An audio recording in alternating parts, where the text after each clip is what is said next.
Ernie Thompson was turning heads even in middle school, where talent scouts picked him as a sure thing.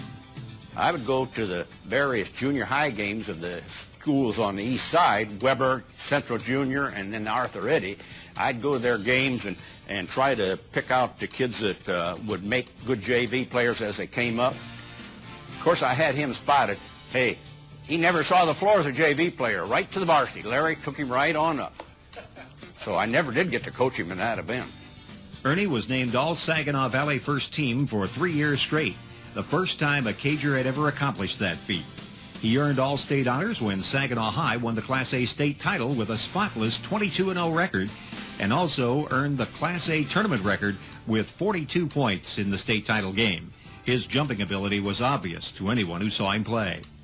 The guys that were 6'6", 6'7", they'd challenge him, and he'd go up and swat the ball away. Teammates also remember his incredible talents in baseball. Because of his size, he was 6'3", and he threw sidearm. So for a right-handed batter, it was very tough to hit him because his ball moved inside to him. And, of course, being so tall, it looked like he was just laying the ball in the catcher's glove. Ernie's personality let him get away with a lot of mischief. Just a character. We used to have a guy, John Bowen. It's just a funny story, but John was a big guy. Never lifted a weight in his life. He was 6'3", about 235, and just one of the nicest people you ever meet. But Ernie was always fooling around. We were on the bus going to ball games and that, and in those days they had those elastic belts where you, so they stretch for your uniforms. And Ernie was sitting behind John, and he pulled that back and snapped him in the back of the head with the buckle. And all John said, and John was just a great guy, but all he did was turn around and say, "Oh, Ernest, cut that out."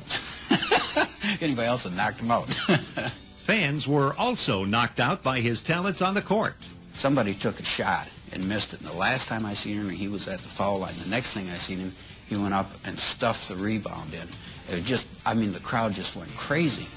Well, about 3 or 4 years later, Oliver Darden was playing for Michigan, and he did the same thing in a ball game, and the crowd went nuts. The announcer said he'd never seen it before, and I thought, well, you ought to have seen Ernie Thompson do it in high school.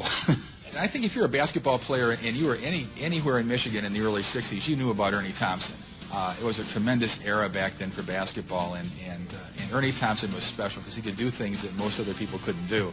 Ernie accepted a scholarship for basketball and baseball at Bradley University, playing in 2 national tournaments, and honored in Bradley's Hall of Fame for a career 1,032 points in 82 games. Ernie Thompson.